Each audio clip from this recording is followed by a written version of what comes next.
صوت صفير البلبل هيج قلبي الثمل، الماء والزهر معا مع زهر لحظ المقل، وأنت يا سيد لي وسيدي وموللي،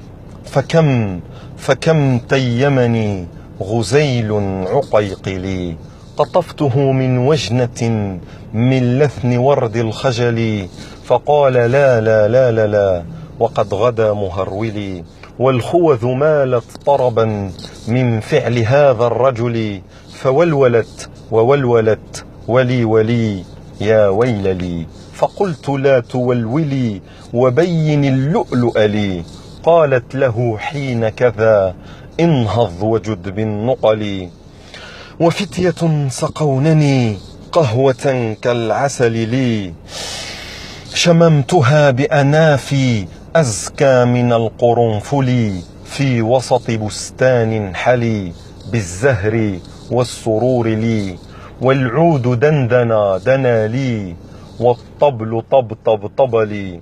والسقف سقسق سقلي، والرقص قد طاب لي، شوى وشاهشي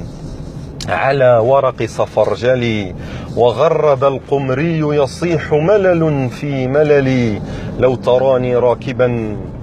تراني راكبا على حمار أهزلي، يمشي على ثلاثة كمشية العرنجل،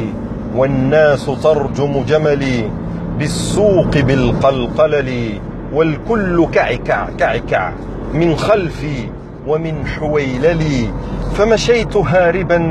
من خشية العقنقل إلى ملك معظم مبجل، يأمرني بخلعة حمراء كالدم دم لي، أجر